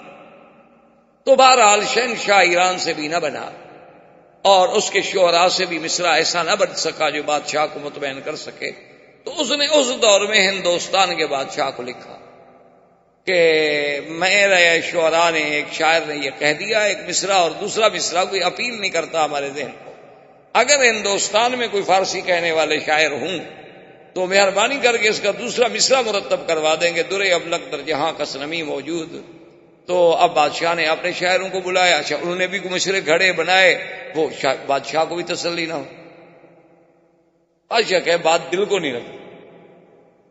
اب جناب گھر میں آیا اور بادشاہ بڑے پریشان بیٹھے تھے، تو ان کی بیٹی جو تھی نا بہت بڑی شاعرہ تھی اور ادیب تھی، بہت بڑی ادیب گزری ہیں اور بہت بڑی اپنے وقت کی شاعرہ گزری۔ تو انہوں نے جب دیکھا کہ باپ میرا بڑا اداس بیٹھا ہے تو اس نے کہا ابا جان کیا بات ہے، آپ بڑے گھبرائے ہوئے ہیں؟ انہوں نے کہا بیٹی بات یہ ہے کہ ایسے شہنشاہ ایران نے لکھا ہے، اب اتنے بڑے ہندوستان کے ملک سے ہم ایک مصرے کا جواب بھی نہ دے سکیں تو پتہ نہیں شہنشاہ ایران امتحان لینا چاہتا ہوگا کہ ہمارے ملک میں کوئی پڑھے لکھے لوگ بھی ہیں کہ نہیں، کوئی فارسی دان بھی ہیں کہ نہیں، کوئی ادباء و شعراء بھی ہیں کہ نہیں، تو ہمارے لیے تو یہ موت کی بات ہے نا، یہ تو سبکی ہے نا بڑی۔ تو اس نے کہا ابا جان بات مجھے بھی تو بتائیں کہ وہ کون سا مصرع ہے۔ تو انہوں نے کہا کہ درے ابلغ در جہاں کس نمی موجود۔ تو انہوں نے کہا کہ ٹھیک ہے ابا جان آپ ایسا کریں کہ آپ تو آرام سے سو جائیں، اللہ کو منظور ہے تو اس کا جواب میں دوں۔ اچھا اب بات شہزادی جو تھی وہ بھی ساری رات زور لگاتی رہی، لیکن ان کو بھی تسلی نہ ہو، مصرے تو بن جائیں لیکن تسلی نہ ہو، دل نہ لگے۔ تو صبح کو جب انہوں نے غسل کیا، بی بی نے شہزادی صاحبہ نے غسل کرنے کے بعد وہ شیشے کے سامنے سنگار کے لیے بیٹھی اور سرما ڈالا، تو ہلکا سا سرما چونکہ تھوڑا سا موٹا سرما تھا اور شہزادی کی نازک سی آنکھ تھی، تو سرما جب ڈالا تو سرما جو ہے اس کے ساتھ آنسو بھی ٹپک پڑا، اور آنسو جب ٹپکا تو اس میں سرما بھی ملا ہوا تھا۔ تو فوراً مصرع یاد آ گیا اس کو، اس نے کہا کہ درے ابلغ در جہاں کس نمی موجود مگر اشک بتانے سرما آلود، کہ دنیا میں کوئی موتی جو ہے وہ دو رنگا نہیں ہوتا مگر محبوب کی آنکھ سے ٹپکا ہوا آنسو جو سرما پہنتے ہوئے ٹپکے، وہ موتی جو ہے وہ ابلغ کہ اس میں سفیدی بھی ہے سیاہی بھی ہے، تو ابلغ موتی تو مل گیا۔ تو اب جناب جی ابو زیب النساء نے یہ شعر کہا تو بادشاہ تو جھوم اٹھا نا، جو تو سب کے دماغ کو لگ گئی نا بات کے بعد، عقل سے، دلائل سے، فکر سے، ہر لحاظ سے، وزن سے، باہر سے پوری اتر رہی ہے۔ تو انہوں نے جناب وہ شعر لکھا اور شہنشاہ ایران کو بھیجا، شہنشاہ ایران نے پڑھا تو وہ جھوم گیا، انہوں نے کہا کمال ہو گیا بھائی، ہماری زبان ہے فارسی، ہم تو نہ بنا سکے لیکن ہند کے لوگوں نے بیٹھ کے ہمیں جواب دے دیا فارسی زبان میں۔ تو اس نے فوراً قاصد دوبارہ بھیجا کہ شہنشاہ ہند سے کہ میں آپ کی خدمت میں التجا کرتا ہوں کہ خدا کے لیے جس شاعر نے یہ جواب لکھا ہے وہ مجھے دے دیا جائے۔ اب ایک اور مصیبت بن گئی شہنشاہ ہند کے لیے کہ بھائی اچھا جواب لکھا کہ بیٹی بھی دے دوں۔ اب جناب جب وہ جواب آ گیا، وہ خط آ گیا، اب بادشاہ پھر پریشان ہو گیا۔ بیٹی نے پوچھا کیا بات ہے آپ کیوں پریشان؟ انہوں نے کہا ایسے ہوتا ہے، کوئی ایسی بات۔ تو اس نے اسی شہنشاہ ایران کے خط پہ لکھا کہ من منم مخفی منم بوئے گل در برگ گل، کہ میں اپنے آپ میں اس طرح چھپی ہوئی ہوں جس طرح خوشبو پھول کی پتی میں چھپی ہوئی ہوتی ہے۔ تو آپ کو پھول سونگھنے سے، خوشبو سونگھنے سے کام ہے، پتی چیرنے سے کام نہیں ہے۔ تو لکھ کے صبح بادشاہ نے دستخط کیے تو بادشاہ ایران سمجھ گیا کہ ان کی بیٹی کا شعر ہے، تو اس نے معذرت کر لی۔ تو ادیب لوگ اس قسم کے ہوتے تھے، فصیح لوگ اس قسم کے ہوتے تھے کہ اشارات کی زبان سمجھ جاتے تھے۔ یعنی آپ جو جہلائے عرب شعرائے عرب، شعرائے جاہلیت عرب کو دیکھیں، یعنی آپ حیران ہوں گے کہ آج تک علماء قواعد یعنی علماء نحو، علماء صرف آج بھی اپنے قواعد کی بنیاد رکھتے ہیں تو شعرائے جاہلیت پر کہ بھئی فلاں شاعر نے یوں کہا ہے، متنبی نے یہ کہا ہے، فلاں نے یہ کہا ہے، تو اس کا مطلب ہے کہ یہ ترکیب اور اس قسم کا جملہ کہنا ٹھیک ہے، اگر یہ ٹھیک نہ ہوتا تو فلاں زمانے کا شاعر ایسی بات نہ کہتا۔ لیکن اللہ نے جب حضور صلی اللہ علیہ وسلم کو قرآن کا معجزہ دے کے بھیجا تو کسی عالم نے کیا اچھی بات لکھی ہے، اس نے کہا کہ قرآن اپنے اندر ایک ایسا معجزہ تھا کہ اگر کسی صحرا میں رکھ دیا جائے اور کوئی بتانے والا بھی نہ ہو کہ یہ کون سی کتاب ہے تو ہر پڑھنے والے کو اعتراف کرنا پڑے گا کہ مخلوق کی کلام، یہ کسی بندے کا کلام نہیں ہو سکتا، یہ لازماً کسی غیر مخلوق کا کلام ہے، اللہ کا کلام ہے، لیکن یہ کسی انسان کا کلام نہیں ہو سکتا، کیونکہ انسان کے کلام میں یہ نہیں ہو سکتا کہ بیک وقت مدح بھی ہو، بیک وقت ذم بھی ہو، ترغیب بھی ہو، ترہیب بھی ہو، وعد بھی ہو، وعید بھی ہو، اور پھر الف سے لے کر یہ تک ایک اسلوب ہو، ایک ترتیب ہو کہ بظاہر دیکھو تو سمجھ نہ آئے، جب غور کرو تو ایک ایک حرف میں تمہیں موتی ملے، ایک ایک حرف میں تمہیں احکام ملیں، ایک ایک حرف میں تمہیں مسائل ملیں۔ تو اللہ کے قرآن کی عظمت، حضور صلی اللہ علیہ وسلم کی یہ شعرا جب پہنچا تو ابی ذر کہتے ہیں کہ میں نے اپنے اس شاعر بھائی انیس سے کہا کہ بھی تم جا کے پتہ کرو، کوئی کہتا ہے شاعر ہیں، کوئی کچھ کہتا ہے، تم تو بہت بڑے شاعر۔ اور وہ مقابلے 3 دفعہ مقابلے جو تھے انیس شعراء سے جیت چکا تھا، خود اتنا بڑا شاعر۔ وہ مکے میں آ گیا، ادھر سے پوچھا ادھر سے پوچھا، کچھ دنوں کے بعد چلا گیا، ابو ذر سے کہا، لیکن ابو ذر کو اطمینان نہ ہوا، لگا کوئی تم کام کی بات تو لائے نہیں، بس یہی آگے تم نے کہا ہے کہ ایک نبی ہے، نام محمد الرسول اللہ ہے صلی اللہ علیہ وسلم، لیکن تم آپ سے ملتے، آپ سے بات کرتے، ان کی باتیں سنتے، پھر فیصلہ کرتے کہ وہ شاعری فرما رہے ہیں یا باقی کوئی اللہ کا کلام ہے، تم تو کوئی اچھی معلومات نہیں لے آئے۔ اب ایسا کرو کہ تم یہاں کا نظام سنبھالو، میں خود جاتا ہوں۔ ابھی ذر کہتے ہیں کہ میں مکے میں آ گیا اور اکیلا آدمی، کوئی جاننے والا نہیں، کوئی پہچاننے والا نہیں، اور مکے میں بھی میری کوئی جان پہچان نہیں، بنی غفار قبیلے کا میں آدمی تھا۔ اور مکے میں یہ عالم تھا کہ جو حضور کا نام لیتا تھا مشرکین مکہ اس کو مارتے تھے، کیونکہ اب ابتداء بعثت کے بعد وہ نفرتوں کا، وہ ظلم و جبر کا آغاز حضور کے خلاف ہو گیا صلی اللہ علیہ وعلا آلہ واصحابہ وسلم تسلیما کثیرا کثیرا۔ تو مکے والوں نے اتنی سختی کر رکھی تھی کہ پہلے تو کسی کو بتاؤ ہی نہیں کہ محمد مصطفیٰ کون ہے، اور اگر کوئی پوچھے تو پوچھنے والے کو مار دو تاکہ آئندہ پوچھنے والا جرت ہی نہ کرے، جو نام پوچھے اسی کو مارنا شروع کر دو۔ ابھی ذر کہتے ہیں یہ تو مجھے پتہ چل گیا، اب میں کیسے پوچھوں، جس سے پوچھوں تو مجھے مارے گا، اور پھر میرے قبیلے کا کوئی بندہ مکے میں نہیں رہتا جو مجھے چھڑا لے۔ اور فرماتے ہیں کھانے کو کچھ نہیں، تو فرماتے ہیں کہ پھر میں زمزم پیتا تھا اور زمزم پر ہی میں گزارا کرتا رہتا تھا، اور 3 دن گزر گئے، کوئی راستہ پیدا نہ ہوا کہ میں حضور صلی اللہ علیہ وسلم تک پہنچ سکوں۔ فرماتے ہیں کہ تیسری رات تھی، کعبہ شریف کے میں قریب بیٹھا ہوا تھا، یہاں 2 بت ہوتے تھے مشرکین کے، ایک کا نام اساف تھا اور ایک کا نائلہ تھا۔ یہ دونوں بت تھے، اصل میں یہ دونوں بت بھی نہیں تھے بلکہ ایک عورت اور مرد تھے، نعوذ باللہ ثم نعوذ باللہ۔ انہوں نے اللہ کے کعبے میں آ کے بدکاری کی، اللہ کا عذاب آیا اور دونوں پتھر بن گئے۔ مشرکین مکہ نے ان کو عبرت کے لیے کعبے کے دروازے کے قریب رکھا اور آہستہ آہستہ پوجا شروع ہو گئی، وہ خود خدا بن گئے۔ تو بہرحال وہ کہتے ہیں کہ میں بیٹھا ہوا تھا کہ 2 عورتیں آئیں، اور دونوں عورتوں نے آ کے اس اساف کو اور نائلہ کو وہ چاٹا چوما، جیسے ان کے طریقہ تھا عبادت کا، وہ شروع کی۔ اور میں اساف اور نائلہ کے قصے تو سن چکا تھا، کیونکہ میرا بھائی تو خود شاعر تھا، وہ ایسی باتیں تو کئی دفعہ شعروں میں لکھ چکا تھا۔ تو میں جب قریب آیا تو میں نے ان سے کہا کہ کون ہو تم؟ انہوں نے کہا تم کیوں پوچھتے ہو؟ میں نے کہا عجیب بات ہے، یہ اساف اور نائلہ ان کو خدا سمجھ کے پوجا کر رہی ہو، یہ تو خود زانی تھے، یہ تو اللہ نے ان پر قہر نازل کیا، انہوں نے بدکاری کی، انہوں نے زنا کیا اور اللہ نے پتھر بنا دیا، تم ان کو بھگوان سمجھ کے پوج رہی ہو، بڑی بے عقل عورتیں۔ تو انہوں نے جب میری بات سننے تو وہ چیختی ہوئی بھاگی۔ میں نے کہا توبہ توبہ توبہ توبہ توبہ، ایسا بھی کوئی آدمی ہمارے خداؤں کو برا کہے، ہمارے خداؤں کو برا کہے، ہمارے خداؤں کو برا کہے؟ تو ایسے چیختی ہوئی بھاگی، حرم سے دور بھاگتی گئیں اور چیختی گئیں اور یہی شور مچاتی گئیں۔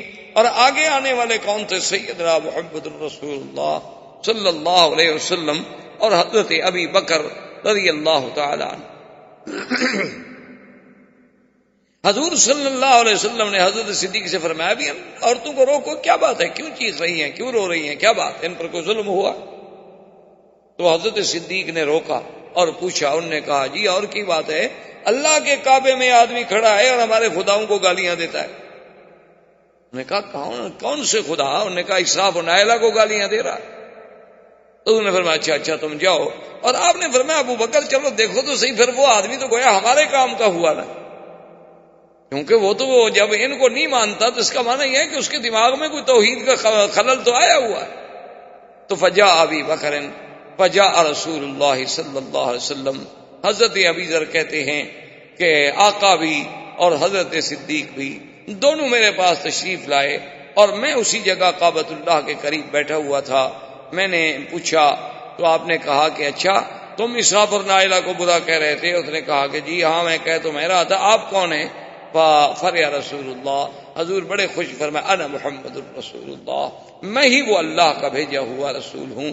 تو اس نے کہا کہ حضور میں تو آپ سے باتیں کرنا چاہتا ہوں. آپ نے فرمایا اذا رآک کفار قریش نازوک, کہ تمہیں کفار قریش جو ہیں وہ بڑی تکلیفیں پہنچائیں گے.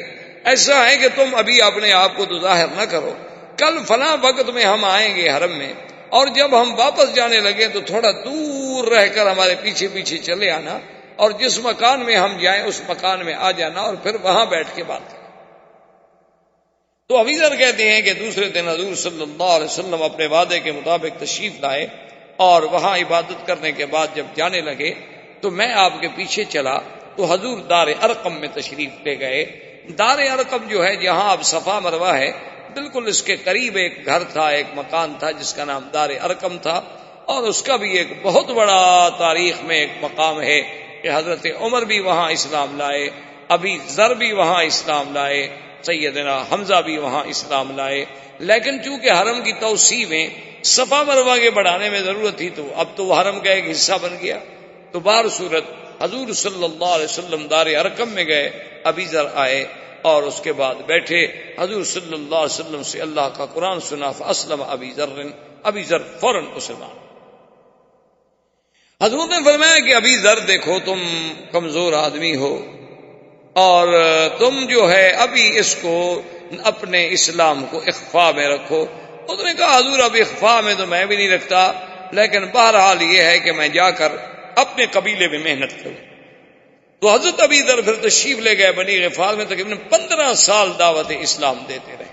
اور اس وقت ابھی کوئی احکام تو نازل نہیں ہوئے تھے نا, کہ نماز سکھائی جائے, روزہ سکھایا جائے, حج سکھایا جائے, یہ تو احکام ابھی نازل ہی نہیں ہوئے. اس وقت تو صرف درس توحید دیا جاتا تھا, اور شرک سے بچانے کے سبق دیے جاتے تھے, اور نبوت اور رسالت کا مقام سمجھایا جاتا تھا, اور آخرت پر ایمان کے بارے میں مختصر سی باتیں بتا دی جاتی تھیں. اور اتنی باتیں تو الحمدللہ ایک آدمی اگر صدق قلب سے چاہے تو تھوڑے سے وقت میں سیکھ لیتا ہے. تو ابی ذر رضی اللہ تعالی عنہ اپنے قبیلے میں گئے, اور پھر دیکھیں کہ اسی ابی ذر کی محنت سے جب حضور مدینہ منورہ تشریف لے گئے تو انہوں نے اتنی بڑی محنت کی کہ اپنا قبیلہ بنی غفار جو تھا وہ تقریباً آدھے کا آدھا مسلمان ہو گیا, اور سب کو لے کر حضور کی خدمت میں پہنچے صلی اللہ علیہ وسلم رضی اللہ تعالی عنہ وارضاہ. تو اب یہ زمانہ تھا حضور صلی اللہ علیہ وسلم کی ابتدائی بعثت. اب حضور صلی اللہ علیہ وسلم کی اس بعثت کو کفار ہضم نہیں کر سکتے تھے, قریش سے برداشت نہیں ہوتا تھا. ہر قسم کی انہوں نے ایذائیں دینی شروع کی, یعنی اصحابہ کو ایذائیں دینی شروع کی کہ جو جس کے پاس غلام ہے وہ اپنے اس غلام پہ ظلم و تشدد کا بازار گرم کر. اتنی ایذائیں پہنچائیں کہ جس کا آدمی تصور نہیں کر سکتا. حتیٰ کہ اللہ تبارک و تعالی رحمت کرے, سب سے پہلے حضور صلی اللہ علیہ وسلم کے بعد جس نے کلمہ حق بلند کیا وہ سیدنا ابی بکر تھا. سب سے پہلے انہوں نے آ کے اللہ کے حرم میں کھل کر اللہ کا قرآن پڑھا اور کافروں کو دعوت توحید دی. اور کافروں نے نعوذ باللہ اتنا مارا, حالانکہ ابو بکر قریش. حتیٰ کہ تاریخ میں آتا ہے کہ سیدنا ابو بکر کا چہرہ خون میں بھر گیا, یعنی پتہ نہیں لگتا تھا کہ چہرہ کہاں, اتنا خون بہایا گیا.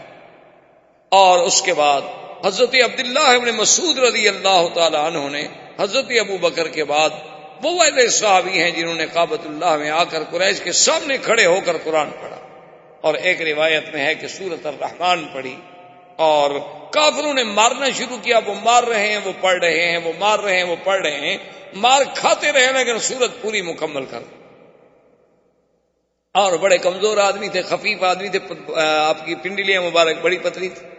تو ایک دن ایک صحابی ہنس پڑے تو حضور نے فرمایا کیا کہہ رہے ہو, اگر ایک پلڑے میں جبل احد رکھا جائے اور ایک پلڑے میں عبداللہ ابن مسعود کی پنڈلی رکھی جائے تو یہ بھاری ہو جائے گی, اتنا شان والا ہے میرا صحابی. تو عبداللہ ابن مسعود کو بھی دوسرے دن حضور نے فرمایا کہ عبداللہ ابن مسعود تم ایسی کوشش نہ کرو, تم کمزور آدمی ہو, قریش تمہیں ماریں گے, کل بھی تمہیں اتنا مارا. اس نے کہا لو امرتنی رسول اللہ لقرأت اليوم, اگر آپ مجھے حکم دیں تو آج میں پھر جا کے پڑھوں قرآن. ماریں گے تو ماریں گے, کیا ہوگا. اب حضور صلی اللہ علیہ وسلم کے خلاف قریش نے محاذ بنایا, اور ابی طالب کے پاس آئے اور ابی طالب سے آگے کہنے لگے کہ بھئی اب ہم تنگ آ چکے ہیں، دو باتیں چن لو، یا تو حضور صلی اللہ علیہ وسلم سے علیحدہ ہو پھر ہم خود نمٹ لیں گے، یا پھر حضور صلی اللہ علیہ وسلم کو دعوت توحید سے روک دو۔ وہ آپ کا مشہور تاریخ میں آج تک جو جملہ ہے کہ جب ابی طالب نے حضور سے قریش مکہ کے سرداروں کا مطالبہ رکھا تو آپ نے فرمایا واللہ یا امّے، میرے چچا خدا کی قسم ہے، لو وضعوا الشمس فی یمینی والقمر فی یساری، اگر یہ سورج لا کے میرے داہنے ہاتھ پہ رکھ دیں اور چاند کو میرے بائیں ہاتھ پہ رکھ دیں، میں ان کو تو ٹھوکر مار سکتا ہوں لیکن اللہ کی توحید کو میں نہیں چھوڑ سکتا۔ ابی طالب نے بھی کہا کہ اچھا بھائی میں کیا کروں۔ دوسرے دفعہ ابی طالب کے پاس وفد لے کے آئے اور ایک دفعہ بڑی عجیب بات کی کہ انہوں نے کہا کہ ایسا کرتے ہیں کہ حضور کا مقابلہ کرنے کے لیے بھئی ہم خود کیوں نہ ایک آدمی پیدا کریں۔ تو انہوں نے نضر ابن الحارث کو پیدا کیا۔ نضر ابن الحارث جو ہے یہ بڑا شاعر تھا، بڑا ادیب تھا اور بڑا لفاظ تھا اور بڑا قصہ گو آدمی تھا۔ ان نے اس کی ڈپٹی یہ لگا دی کہ تم کوئی کام نہ کرو، ہم تمہارے گھر کا سارا خرچ برداشت کر لیں گے، جہاں حضور بیٹھ کے قرآن پڑھیں تم ساتھ قریب بیٹھ کے اپنے قصے کہانیاں شروع کر دو، تاکہ حضور کے پاس لوگ نہیں جائیں گے، تقسیم ہوتے چلے جائیں گے۔ وہ ایک دن، 2 دن، 3 دن، 4 دن کے بعد جھوٹ کا قصہ تو ختم ہو گیا، اتنے جھوٹے قصے سنایا اور قرآن کا مقابلہ کیسے کرے۔ تو جب ان کی یہ چال بھی ناکام ہو گئی، نضر بن الحارث بھی ناکام ہو گیا، اب انہوں نے ایک اور چال چلی۔ وہ چال یہ تھی کہ ایک لڑکا تھا عمار، بعد نے اس کا نام عامر لکھا ہے، بعد نے عمار لکھا ہے، بڑا ہی خوبصورت لڑکا تھا اور اتنا سمجھدار، اتنا ذہین، اتنا ذکی کہ کوئی آدمی اس کو دیکھتا تو بس وہ پاگلوں کی طرح دیکھتا ہی رہ جاتا۔ وہ اس بچے کو لے کے ابی طالب کے پاس آئے اور کہنے لگے کہ ابی طالب ایسا کرو کہ اس بچے کو تم لے لو اور اس کے بدلے میں ہمیں محمد مصطفیٰ دے دو، ہم نے تمہیں حضور کے بدلے میں ایک بچہ دے دیا ہے اور ہم نہیں برداشت کر سکتے اپنے خداؤں کی برائی کہ ہر وقت اللہ کے نبی ہمارے اسلاف کو اور ہمارے آباؤ کو کہتے ہیں وہ پاگل تھے، وہ مشرک تھے، وہ جہنمی تھے، یہ ہم نہیں برداشت کرتے۔ تو ابی طالب نے کہا عجیب لوگ ہو بھائی، تم اپنی طرف سے بڑی سوچ کے آئے ہو، لیکن ہے بڑے عجیب لوگ کہ میں اپنے حقیقی چچے کے بھائی کے بیٹے کو تو تمہارے سپرد کر دوں اور لوگوں کے بچوں کو پالتا رہوں۔ یعنی تم نے ابی طالب کو اتنا کم عقل سمجھا ہے کہ میں غیروں کے بیٹے کو لے کر اس کی تو حفاظت کروں اور اپنا بھائی کا بیٹا جو ہے وہ تمہارے سپرد کر دوں کہ تم اس پہ ظلم کرو، میں محمد پاک کو نہیں چھوڑ سکتا۔ دیکھیں کہ بعض اوقات اپنے قبیلے کی غیرت بھی بڑی عجیب ہوتی ہے نا جی۔ تو حضور پاک نے ابی طالب سے اور ان کے بیٹوں سے اور وہاں جو موجود تھے قبیلہ بنی ہاشم بنی عبد المطلب کے لوگوں سے کہا کہ دیکھو سنو، میری وجہ سے تم کیوں مصیبت میں مبتلا ہوتے ہو؟ تم علیحدہ ہو جاؤ، میں نے تو اللہ کا فرض پورا کرنا ہی کرنا، میں نے تو خدا کو اللہ کی توحید بیان کرنی ہے اور خدا کے حکم کو پورا کرنا ہے۔ لیکن دیکھیں انہوں نے کہا کہ محمد سنو، ہم تمہارے دین پہ تو نہیں ہیں، لیکن خدا کی قسم ہے تم جاؤ اللہ کے دین کی دعوت دو، جو تمہارا مقابلہ کرے گا ہم تمہارا ساتھ دیں، ہم تمہارا دین نہیں قبول کرتے لیکن ہم تمہاری اہانت اور تمہاری تکلیف نہیں برداشت کرتے۔ تو اسی طرح آتا ہے کہ حضور صلی اللہ علیہ وسلم اللہ کے کعبے میں عبادت کر رہے تھے کہ ابو جہل لعنت اللہ علیہ، جو سب سے بڑا دشمن اسلام، دشمن رسول صلی اللہ علیہ وسلم، بلکہ حضور نے فرمایا کہ فرعون هذه الامہ، میری امت کا اگر کوئی فرعون ہے تو ابو جہل۔ اور ایک روایات میں یہ بھی آتا ہے حضور نے فرمایا کہ فرعونی اشد من فرعون موسیٰ، کہ میرا فرعون جو ہے وہ موسیٰ علیہ السلام کے فرعون سے بھی بڑا سخت ہے۔ کہ موسیٰ علیہ السلام کے زمانے میں جو فرعون تھا اس کو تو ایک غوطہ لگا پانی میں اور کہنے لگا آمنت برب موسیٰ و ہارون، اور یہ بدبخت مرتے وقت بھی کلمہ نہیں پڑھا اور ایمان نہیں لے آیا۔ تو یہ فرعون جو ہے اشد من فرعون۔ تو حضور صلی اللہ علیہ وسلم کے قریب آیا اور کہنے لگا کہ یا محمد صلی اللہ علیہ وسلم، کہنے لگا کہ دیکھو تم جانتے ہو کہ اس وقت میں سردار مکہ ہوں، تم جانتے ہو کہ اس وقت میرا قبیلہ جو ہے بنی مخزوم، وہ کتنا بڑا قبیلہ ہے، بنو مخزوم قبیلے کا تھا، قریش تھا، قریبی تھا، اور میں تمہیں کہتا ہوں کہ آئندہ نہ تو تم اللہ کے کعبے میں یہاں آ کر عبادت کرنا ظاہراً کھلے ہو کر، اور نہ ہی یہاں کھڑے ہو کے کسی کو توحید کا سبق پڑھانا، ورنہ نعوذ باللہ کچھ ہو جائے، سارے قریش والے میرے خلاف کھڑے ہو جائیں، لیکن یہ ہے کہ میں آپ کو پھر زندہ نہیں چھوڑوں۔ اور اس کے بعد آتا ہے ابو جہل اور بنو مخزوم اپنے قبیلے کو اکٹھا کرتا ہے اور کہتا ہے کہ دیکھو بات سنو، اب میں اس مقام پہ آ گیا ہوں کہ مجھے حضور صلی اللہ علیہ وسلم کی باتیں برداشت ہیں، میں نے فیصلہ کر دیا ہے، تم میری قوم ہو، اگر کل کو میرا ساتھ دو گے تو تمہاری مرضی، اگر میرا ساتھ نہ بھی دو تو تمہاری مرضی، لیکن میں اب حضور صلی اللہ علیہ وسلم پر حملہ کروں گا اور آپ کو زندہ نہیں چھوڑوں۔ تو قبائل میں تو قبائلیت کی بات ہوتی ہے نا، ان میں تو عصبیت جاہلیہ ہوتی ہے، وہ یہ تو نہیں دیکھتے کہ حق کی بات کیا، وہ کہتے ہیں ہمارے قبیلے کی بات ہے، ٹھیک ہے جی ہم تو تمہارے ساتھ ہیں نا، وہ بھائی ہماری قوم کا مسئلہ ہے، برادری کا مسئلہ ہے۔ تو انہوں نے کہا کہ ٹھیک ہے ابو جہل ہم بھی تمہارا ساتھ دیں گے۔ تو ایک روایت میں ہے کہ ایک دن وہ آیا اور اس نے دیکھا کہ حضور صلی اللہ علیہ وسلم اللہ کے کعبے میں نماز پڑھ رہے ہیں، اور پھر میرے آقا کی تو نماز مبارک کی ایسی ہوتی تھی کہ جب آپ سجدہ مبارک کرتے تو وہ سجدہ اتنا طویل ہوتا تھا کہ لوگ حیران ہو جاتے تھے کہ وہ تو 4 نمازیں پڑھنے والا حضور کا ایک سجدہ بھی مشکل سے ادا ہوتا تھا۔ تو حضور جب سجدے میں گئے تو ظالم نے ایک بہت بڑا پتھر اٹھایا، اور اتنا بڑا پتھر تھا کہ اگر وہ واقعی کسی پہ گرا دیا جائے نعوذ باللہ تو اس کا سر مبارک جو ہے ختم ہو جائے۔ تو وہ پتھر لے کے آیا اور قبائل والے دیکھ رہے ہیں کہ چلو جی آج ابو جہل اپنا انتقام لینے کے لیے، اور پھر کھلا سفید بالکل ظاہر باہر، کوئی چھپا نہیں۔ تو جب حضور کے قریب گیا تو الٹے پاؤں بھاگا اور وہ پتھر بھی گر گیا، اور وہ یعنی اتفاق ہے کہ بچ گیا، ورنہ اسی پتھر سے خود مر جاتا۔ اتنا بڑا پتھر اس نے اٹھایا ہوا تھا، اور پاؤں پیچھے لرزہ بدن پہ آیا۔ تو بنو مخزوم اور لوگ کٹھے ہو گئے، انہوں نے کہا کیا ہو گیا؟ کہنے لگا تم لوگوں نے کچھ نہیں دیکھا؟ انہوں نے کہا نہیں ہم نے تو کچھ نہیں دیکھا۔ کہنے لگا واللہ بینی و بینہ فحل، میرے اور آپ کے درمیان میں فحل کہتے ہیں یعنی بیل جو نر ہو، گائے بیل جو آپ کہتے ہیں نا، لیکن ایسا نر جو بہت بڑا طاقتور اس کو کہا جاتا ہے فحل۔ کہتے تم نے نہیں دیکھا؟ وہ تو ایک اژدہا کی طرح ایک فحل تھا، ایک بہت بڑا نر بیل تھا جس نے اپنے انیاب نکالے ہوئے تھے اور مجھ پہ حملہ آور ہوا۔ اگر میں ادھر بھاگ نہ جاتا تو مجھے کھا جاتا، مار دیتا اور پاؤں تلے راؤنڈ ڈالتا۔ تو اللہ تبارک و تعالی نے حضور صلی اللہ علیہ وسلم کو اس کے اس قاتلانہ حملے سے یوں حفاظت فرمائی، لیکن کچھ عرصے کے بعد ابو جہل پھر بھی باز نہ، اس نے آ کر پھر حضور صلی اللہ علیہ وسلم کو للکارا اور کہا کہ یا محمد صلی اللہ علیہ وسلم اما منعتک، میں نے تمہیں منع نہیں کر دیا تھا کہ تم مسجد میں آ کر اللہ کے کعبے میں آ کر لوگوں کے سامنے کھلے عبادت نہ کیا کرو، لیکن تم نے میری بات نہیں سنی، میں نے تمہیں منع کر دیا تھا، اور آج میں پھر تمہیں آخری بات کہہ رہا ہوں کہ اگر واللہ لرأیتک، نعوذ باللہ اس نے بڑا سخت کلمہ کہا کہ اگر میں آپ کو سجدے کی حالت میں نے اب دیکھ لیا نہ تو میں آپ کو کچل دوں گا۔ حضور صلی اللہ علیہ وسلم خاموش، حضور صلی اللہ علیہ وسلم خاموش رہے، اور ابو جہل یہ کہہ کے چلا گیا۔ وما لبث قلیلا، ابھی ایک دن ہی گزرا تھا، دوسرے دن حضور صلی اللہ علیہ وسلم پھر اسی جگہ تشریف لائے اور آ کے عبادت شروع۔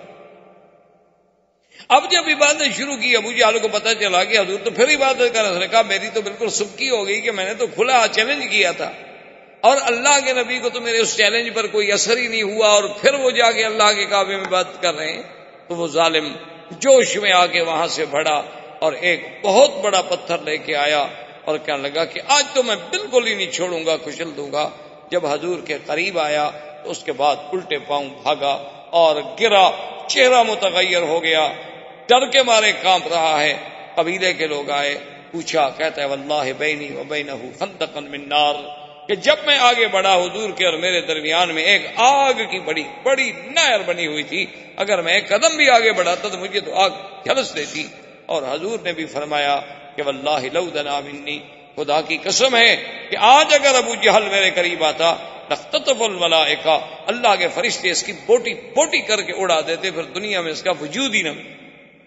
تو اب حضور صلی اللہ علیہ وسلم کی زمانہ بعثت کا، یعنی آپ کی دعوت کا، آپ کی تبلیغ کا، آپ کے انذار کا، اور کفر کے مقابلے کا، اور کفر کے ظلم و تشدد کا دور شروع ہو گیا کہ ایسے ایسے، اور خدا کی قدرت دیکھیں کہ یہ جو آپ کا 13 سالہ دور ہے مکی زندگی کا، یہ ایک دن کا دور نہیں، 2 دن کا دور نہیں، 4 دن کا دور نہیں، 13 سال 13 سالہ زندگی کا دور اور صبر محض.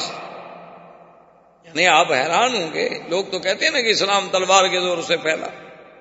اسلام کیا ہے جی، ان کا تو نشانی تلواریں ہیں، بس لوگوں کو کاٹ دیتے ہیں اور کاٹ کے پھینک دیتے ہیں اور یہ کر دیتے ہیں.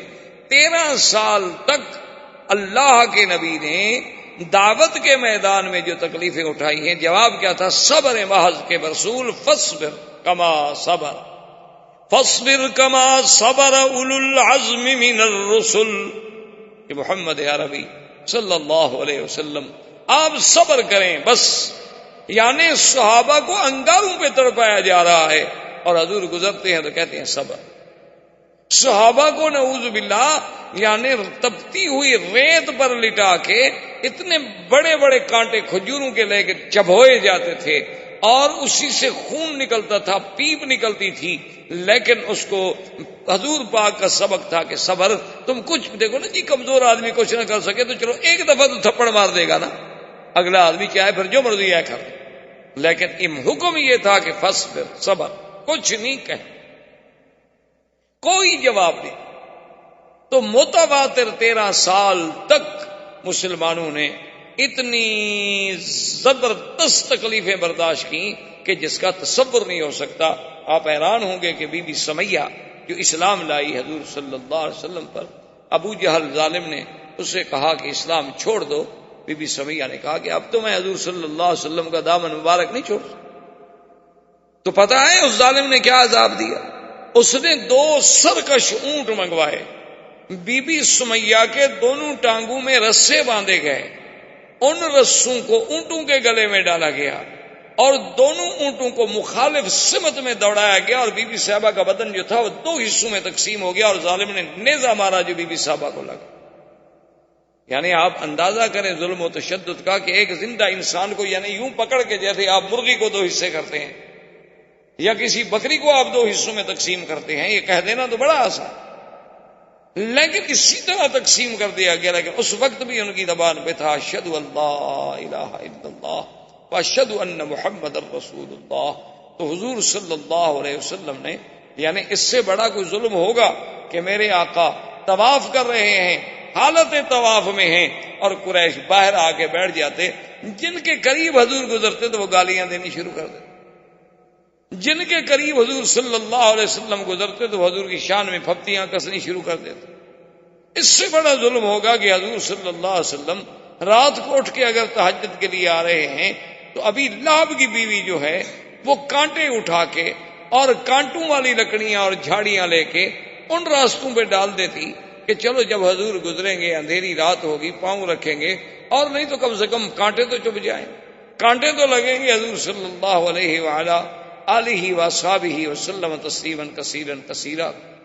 اس طرح یہ دور بعثت اور یہ مکی زندگی کا دور کہ مسلمانوں پر اور ایمان والوں پر، مستضعفین پر، اللہ کے نام لینے والوں پر، حضور کا ساتھ دینے والوں پر ظلم و تشدد کا دور ہے.